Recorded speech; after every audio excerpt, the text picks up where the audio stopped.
Every time I hear this song, I just want to I want to start dancing, you know? You don't want to see me do that. Come on, John Rigby. Let's see some dancing. I can't even hear the music. I don't know what we're dancing to. Oh, man, you don't know what you're missing. There you go. I don't have moves. Not at all. Oh, come on, man. After 6 hours of work today, what'd you say? You worked 6 hours? Or No. I've been working since 6 a.m. Oh, boy. We've been up and Oh, boy. Yeah. Oh, my God. How's everybody doing, man? Happy Tuesday. All day I thought it was Wednesday, but apparently it's Tuesday. But happy Tuesday, guys. Ben, what's going on, man? How's your week going so far? All going well. We're off to a good start. Like always, I have to say the weather is improving here in Connecticut. 70 degrees today. Thinking about when the pool's going to open. Damn, you're moving on up there, huh? 70 degrees? Maybe the next podcast you'll be in like the 71 or 72, and before, like, I'm assuming around August, you guys up north will be it'll be pool season, right? Pool will be warm enough by August. Just in time to close it again. Yeah, basically. Yeah. So, John, what's going on, man? John Rigby. Heard a lot about you, actually. You know, when you type in the word pool care or pool maintenance, anywhere on the web, it seems like you come up, you know? And that's a good thing, man. We're doing well. It's pool season is getting kicked off here in the Northeast, well, in the northern half of the country. And we're grinding. We're opening pools left and right. And like Ben, we're pretty close in proximity. We've had some decent weather, and it gets warm during the day, and then we turn around and get close to freezing at night. So it's that time of year. But yeah, we're opening. It's a good time. I hear you, John. John, you're in Delaware, I want to say, right? Yeah, just south of Dover. Yep. So why don't you tell us a little bit about your company, John? Like, what is it? You know, like, how do we find you, right? If I'm in the Delaware area, how do I find you, and what type of services do you provide? Yeah, so I am a small service company. My story is long, and we don't have a lot of time for that. But we run a small service company in Central Delaware. We do openings, closings, weekly maintenance. Our forte has kind of been the service side, coming into a pool that's existing, kind of looking at things. Maybe the customer says, the pump's not pulling right, or I'd like to get a little more flow, or whatever the case may be. And we focus on upgrading the system, kind of figuring out problem solving, changing some things around. So we're service guys, we're problem solvers, and we service the Camden, Dover area, pretty much Central Delaware. Now, how does one get one of those shirts you're wearing? One of these shirts, the few, the proud, man. Not many get these. Reach out to me if you sweet talk me a little bit. Somebody might get one. Hey, I can wear your shirt in the garage. What about if I wear your shirt on the next podcast? Absolutely. Ray, Yeah, I don't know if you saw, John has made some great YouTube videos, and in one of them, he's wearing a hat that Rigby's pool service, but it is way nicer than the hat you're wearing, first of all. Oh, get the heck out of here, man. Come on now, Phillies, man. No. John, you're in Delaware. You're in Delaware. Let me guess. Of course, you're probably not a Phillies fan, right? No, but this is Philly country. Don't get that twisted.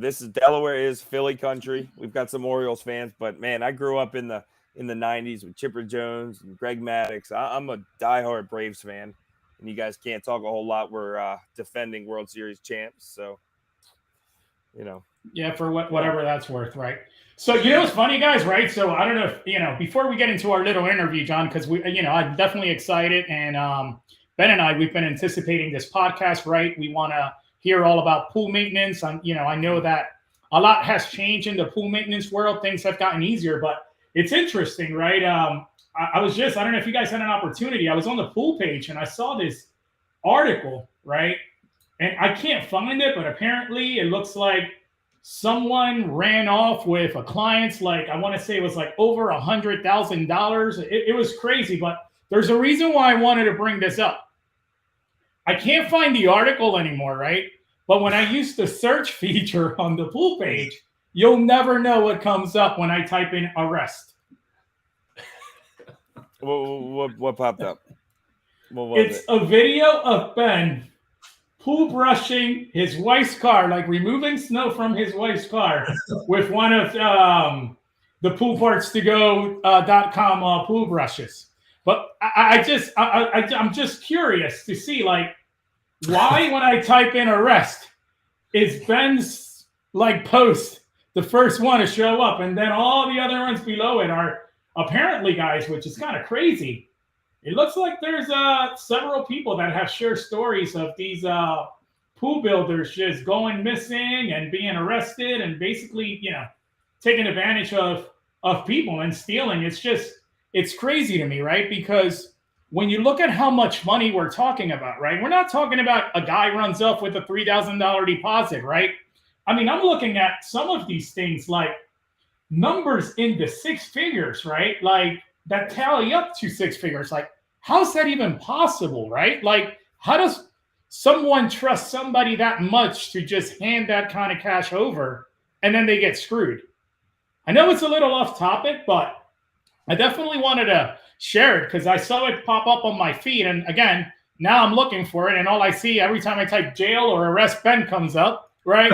So I can't find it. But yeah, man, it's kind of crazy, right? And have you seen any of that, John, in the industry? I mean, you've been around for a long time. Is this a new trend, or is this something that's been happening in the pool space? I mean, it's definitely happened. We've heard stories about it for many years. We haven't seen it happen necessarily in my area here in Delaware. I've heard some not great stories, but nothing to that degree. Now, as of recent, it's kind of become, with the COVID and with the way the market's going, it's created kind of a perfect storm where people are spending monies in their backyard because they're not going on vacations, right? So they want to invest in their backyards, and they've got all this money, so they want to sink it into a pool, and that's everybody. And so builders are in high demand, someone to build your pool. And there's 10 people in line, and the builder says, I want you to pay me 75% before I even put a shovel to the ground. And the homeowner, that makes them uncomfortable because you don't know this person from Adam. You've got a contract, but you've heard all these stories. But if you tell them no and you don't pay them 75%, they're going to go to the next person. And so it kind of tugs on those heartstrings a little bit. The person's eager to get that pool, so they hand that money over, and it's a lot of trust, man. It's a leap of faith. It's terrible. Yeah, no, that is terrible. And again, I mean, you're sometimes, you're talking about people's livelihood, right? There's people that have saved for years to finally put in the pool of their dream in their house, and then all of a sudden those dreams are just shattered, right? It's kind of crazy, right? With all the technology that we have today, you could buy something online, and if they don't ship it, you just get PayPal to file a dispute and you get your money back, right? You would think there would be like some sort of like escrowing service, right?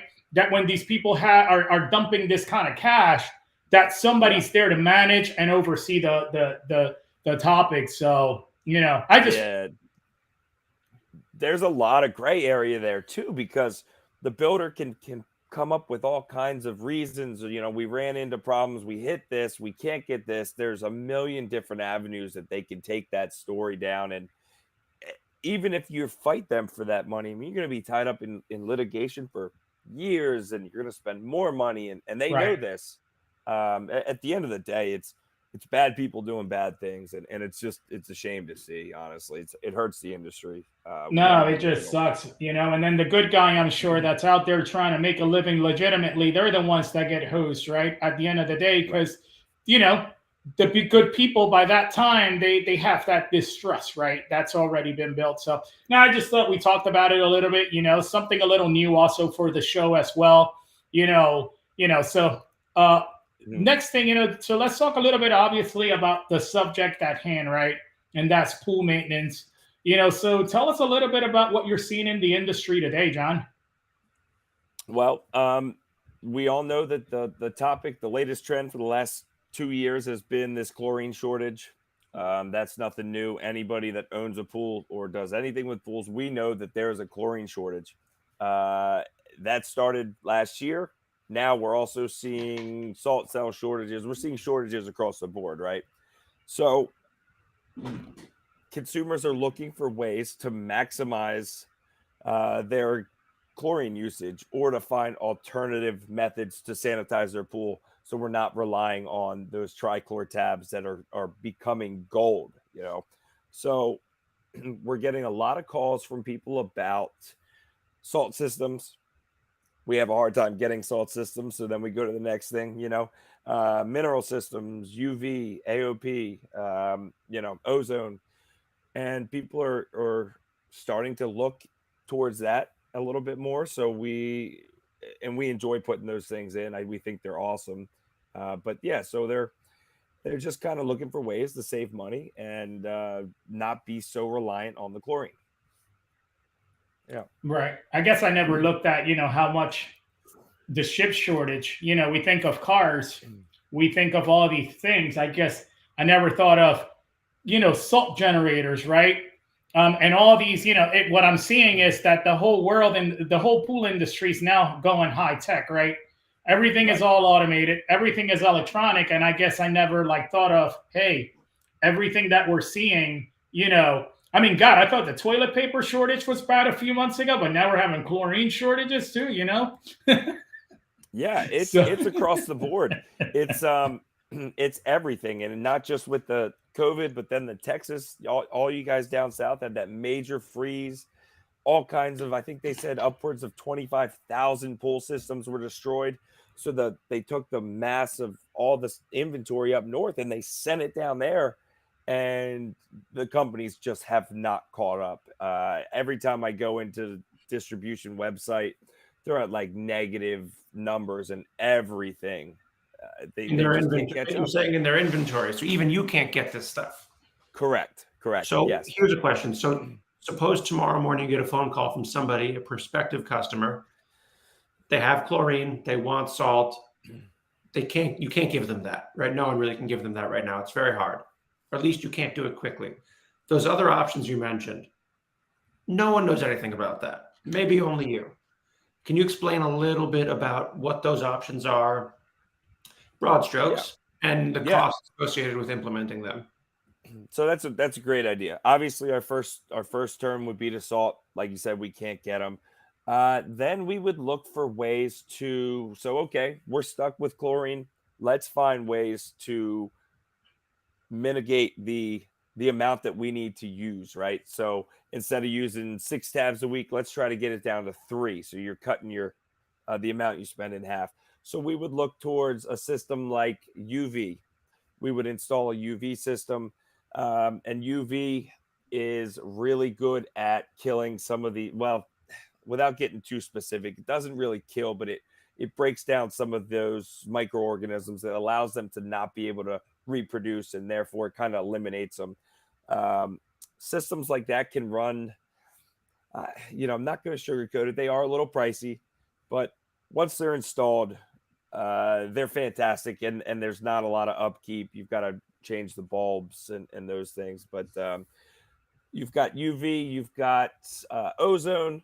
They're starting to combine the two and make what they call AOP systems, which use UV, ozone, and hydroxy radicals.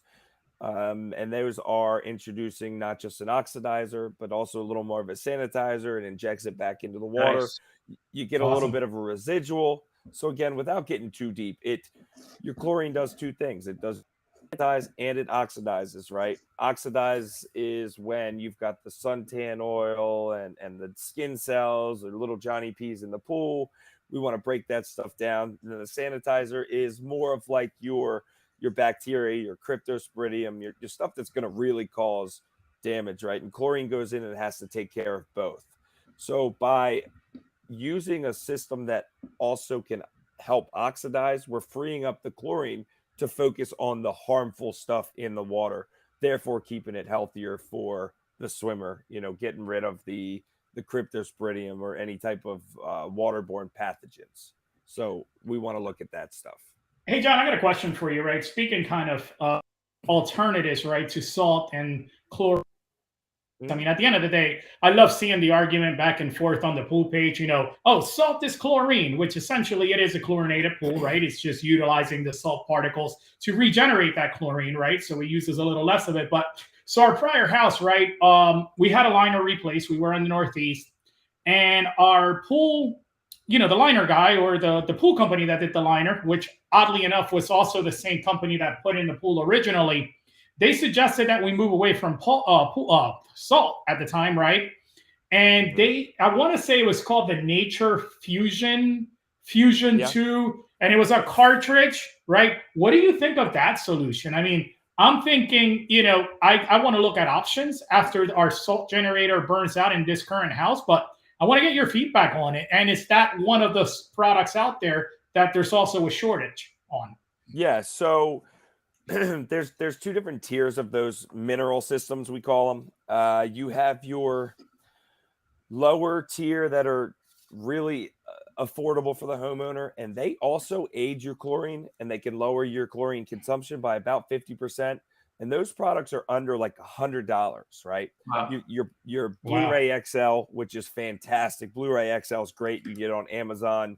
I want to say, there may be $100, and they add a type of mineral to the water, which helps to free up your chlorine. Your Pool RX, Instant Frog. There's a bunch of those. Those are all about $100 or less. And then stepping up a little bit, we've got the fusion systems, which are a little more pricey, but they're also a really good option. Some of them combined the salt in one side and the mineral all in one package. So you're still producing your chlorine from your salt, and at the same time, you've got your minerals there to kind of boost it. Those are great options. I don't see them as available now. Jandy has been really good about cranking out some of their stuff. So maybe in a market that is more Jandy prone, that supports Jandy a little more. My area, we don't see a ton of Jandy equipment. I wish we did, but so I don't see a ton of distribution, but they're definitely there. But those are great options. Yes. One of the things that I loved about it, honestly, is the simplicity, right? It's a container, right? With a little lever that you adjust. There's nothing plugged in, no electronics, no cell to burn out, the whole concept of it, right, made sense. And back obviously in the Northeast, right, your pool season was short. So literally you were putting in one mineral cartridge every single season, and it wasn't even that bad, right? I want to say, what are they, $100, $150, I think, a cartridge, somewhere around there, or maybe 200 now. They're about $150 or so, depending on where you get them. Those systems, those were the original Nature systems. And now we have the ones you can throw right in your skimmer, right in your pump basket. We don't need the full setup that they used to need, where it would be plumbed in. You put the hole, it was about, a foot tall. It was big. Now they're tiny. They go right in the skimmer and wham, bam, done. Those are great options. I recommend everybody do it, try it. There are some naysayers about the metals in the water. I personally have used them. I haven't experienced the metals, but that's not to say that some other guys may have. I personally have not. I love them. And I would assume too, one of the things that you could also do, if I have a salt generator right now that works, I can probably combine the two. And maybe this is an assumption, but I want to hear from you, right? Can I combine the two, reduce my my salt generator, so that it doesn't burn out as quickly, and maybe get twice the life than I normally would see out of a salt generator? Is that possible? Absolutely. Yeah. That's the whole idea behind them is we're not putting them in there to be your main sanitizer, right? We're trying to support whatever sanitizer you're using. We're trying to lower how much of that you need to use. So yeah, using them together is a great duo.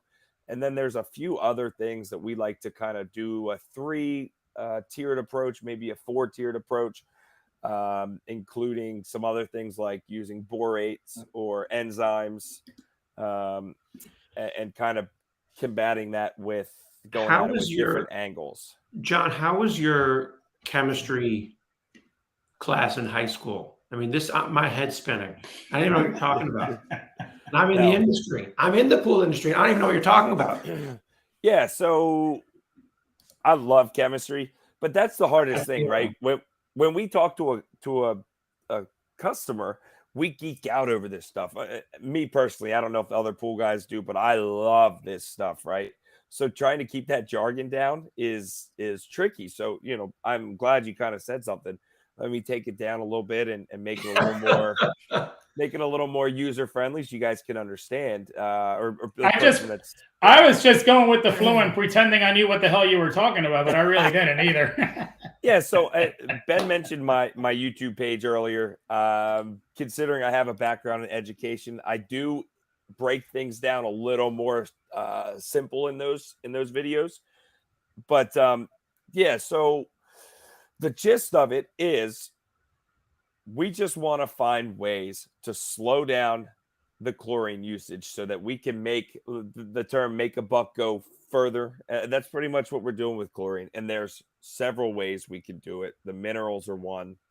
Using a product like borates, boric acid is another great way. We could go on a whole path on those. Using enzymes, that's another way. And then using, I lost my train of thought, but those three are fantastic. So John Rigby knows how to stretch a dollar. I actually have, okay, so first time pool owner group. Okay. There's a lot of people that have service guys. I have a service company maintain my pool. Okay. There's a lot of people that manage their own pool. From the service perspective, I think it would be helpful if you explained, again, in broad strokes, what should people that are managing their own pool be doing? Should they be brushing once a week? Just what would you suggest if you had a service call that was equipment only, and they had, hey John, can you just tell me like three things? Three things, really easy. You've got to brush at least once a week, right? There's hard to reach places behind the ladder, corners of the steps. Get a good brush. I love Ben. I love your rounded brushes. I can't say enough about them. I love them, right? So getting in those corners, getting behind the ladders, those rounded brushes are clutch. Number two, you have to empty your skimmer baskets. Nothing irks me more than when I show up week after week and I can tell the skimmer basket hasn't been emptied. There's hardly any flow going to the pump. They have to be emptied. And really, if you're in a place where leaves are falling constantly, they got to be emptied every day. It's killing your system if you're not letting water run through it. I might be guilty of that. Okay, so on that topic, I posted a little tidbit on my page today talking about emptying the skimmer baskets. Here's a little fun tip for homeowners. I see this all the time. When you empty those skimmer baskets, Ray, do you turn your pool pump off or do you just pull it out, dump it out, put it back in? I know the answer that I'm going to give you is the wrong answer because you wouldn't be asking the question if it was that simple. So I'm assuming you probably have to turn the pump off, in which I don't. I just pull the skimmer basket out. All right, so that's not wrong per se, but think about this. Sounds like you're about to tell me it's wrong. All right. Shame on you. I knew it. Yeah, it's not right, but it's also not wrong per se. So what happens if you pull those baskets out? That pump's still running, but you missed a bunch of leaves, maybe a rock, maybe a frog, a bullfrog, and it gets sucked into those pipes. And that happens all the time. And again, that's why we have a pump basket to keep that from getting past your pump, but nothing protects from your skimmers to your pumps, right? So the correct answer, if you're going to do that, make sure you reach in, clean out the mouth of the skimmer, pull all that debris and get it all in one swoop and then dump them. But I can't tell you how many times I've seen clogs and they occur because people are dumping their baskets without turning the pump off. I would have never thought of that. You obviously have experienced a bullfrog in the pump. It's happened. Yes. Last year, it happened. It happened to me, and it happened during an opening when I took the gizmos out of the skimmers, right? They're plugged for the winter, and a bullfrog went straight down before I could put the basket in. And it was very difficult. So you committed the crime. I did it. Yeah. Wow. Yeah, I did it. Did it live? No. No, man, we had to crank that pump up to full speed. We had to rip it through. I mean, it came into the pump, right? And it That's sad. yeah, it wasn't very good. It wasn't good. All right, so Ray, so you do the wrong thing. We've established that. John, I'm sure you do the wrong thing unless you're paying somebody to come out to do it. So I am paying somebody to do it, and they come once a week and do a fabulous job. However, my neighbors don't know the meaning of tree removal and maintenance of their stuff. So towards the end of the season, when everything starts going crazy and the wind pushes it towards my pool, there's a lot of stuff in there. So what I do is I pick up the cover and I reach my hand in and just like take like a handful and just like throw it on the pool deck and wait till, so I don't chuck. I think we're losing him. Yeah, so to pick up where he left off, absolutely, and that's fine. And Right? You don't lose you're not pulling the basket out. Some people use little fish tank nets to scoop that debris out. That's fine. The skimmer socks, people use those skimmer socks. You can use pantyhose or hair nets off Amazon. Those are great because you can pull those right out. You don't even have to take the basket out, and you dump them right in the trash can right by the pool. But yeah, the correct way. I've never really seen it written in a manual, but that's kind of just been the rule of thumb. If you don't want it sucked through the plumbing, potentially, there's all those 90-degree turns, and over time stuff can build in there, especially if it's a larger item. Yeah, that's a good way to do it. No, I mean, I guess it also makes sense. Now that you mention it, I never thought of it, but it makes sense. And also, if there's a ton of debris, as soon as you lift it off, it's just going to plunge in like a suction. Who knows? There could be pool toys that you have floating in the pool that might make it through a skimmer. I'll never do it again. I promise. Pool toys are a big one, man. Yeah. Never. So brushing once a week, skimmer basket. What's the third? I would say testing. Excuse me. Testing is huge. We always recommend that everybody get a Taylor test kit or something equivalent, right? A K2006 or something to that degree. So you're getting a really good idea of what your chemistry is. I'm a huge fan of the Sutro Smart Water Monitor. I love those things. They do it for you. But if you don't have the money for that or you don't want one, just get a test kit. You need to get an idea of where your numbers are.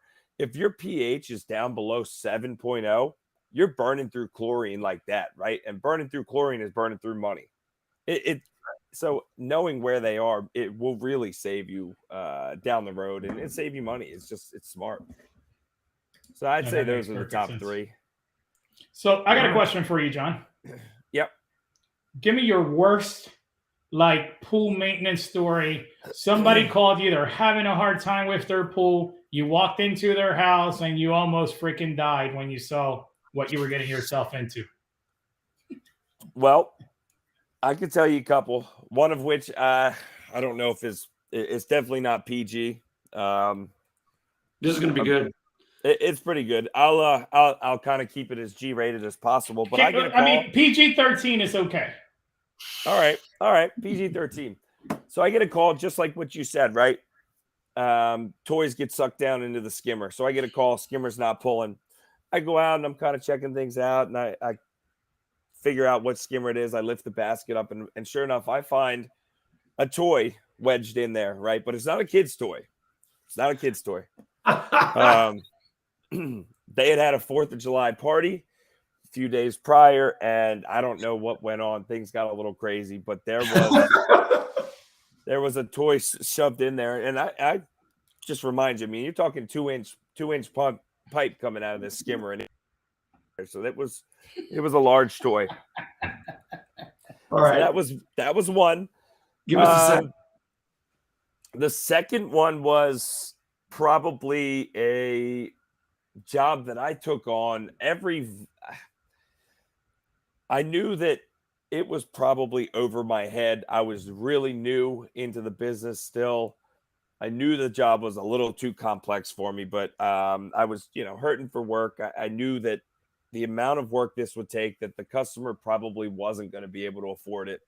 So we worked out a deal, and I said, listen, this is kind of new territory for me. I'd like to give it a go.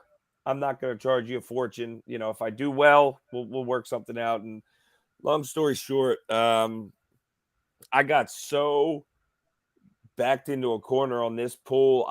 It was so hard for me. I was digging down to try to fix some pipes underground during a hurricane, Oh and my the God. pool was below grade, so I couldn't stop the flow, and I didn't know the different tricks to like shoving bread in there to stop the water. So I'm down about 3 feet down, fixing this pipe underwater. It's pouring down rain. I've got a sump pump in the hole, pumping the water out as I'm fixing it, and I just kind of, with an umbrella over me, and it was kind of the moment I was like, man, I probably bit off a little more than I could chew here. The system was not great. So even after I made that repair, I kind of had the realization like, man, I went through 5 days or so of doing all of this, and her pump is still bad, her filter's still bad, the pool's still bad. That was a wake-up call to me. Is like, I can't repair this if not, if these things still aren't going to work. So that one sticks out in my mind, and there's a lot more to that story, but that was a tough one. No, and I'm sure that you probably, I'm sure there's probably a lot of those stories also elsewhere. People put in these pools and they're in a different financial situation. They age, their kids move out of their house, and sometimes the pool, obviously, let's just say what it is. They let it go, right? And it's, Yes. I Yep. can see that being a challenge. And I've even seen situations where people have had no choice after 10, 15 years. They had to, fill the pool, and I don't mean with water. You know what I mean? Like literally Right. just fill it with dirt and just, basically call it a wash. And it's a shame. You almost wish like you could help people like that in a sense, right? Because Yep. And to some extent, we do try to, but there are times when we'll get called out for an opening, right? We're going out thinking it's a seasonal opening, and to the customer, it is. We're opening the pool, Right. and mind you, we'll find out that, hey, that pool's been sitting there for 10 years, and God. all of a sudden I've got to explain to this person like, hey, this isn't going to cost you what a normal opening would. This is going to take several days. We've got to drain it down, scoop the sludge. We've got to do this, and this. And those types of neglected pools, man, those bills can get up there. I'm talking several $1,000s, but it's a ton of work, and it's dangerous, and it's a lot of costs that go into the chemicals and stuff. So yeah, absolutely. yeah, that's why I will never ever buy a house with a pre-existing pool that, in the middle of winter. It's got to Yeah, I be in the did. summer where you can look at it, test everything. Because I'm sure that also happens as well, right? You see a picture in the listing from maybe, 2 years ago. Then you find out once you open the thing up, you never know what the heck you're going to find under there. You know what I mean? And I've seen stories like that also on the pool page, where people have Absolutely. just purchased these, their dream home, and it ends up being a nightmare that they go and uncover the pool. So, Ben, you were going to say something? I was one of those people that bought a house that you could not properly inspect the pool. How did you make out? I got lucky. It was green. Once the cover came off, it was green. All the equipment worked for a season. We started to replace. That wasn't a huge deal, but yeah, no, there were no leaks. Everything worked. They just had to do a good cleaning job. A lot of chemicals. We couldn't use once they opened. We couldn't use the pool for like 3 or 4 days because of the amount of shock and all that. But no, we got lucky. We got very lucky on that one. I had a question from the pool service guy perspective. Mm-hmm. How do you want how to phrase this? Customers that like, how do you want customers when they have an issue or something like that? Mm-hmm. How do you want them to approach you? Because I've seen some crazy stuff from both ends, and I think that there's a common, maybe like a lack of respect.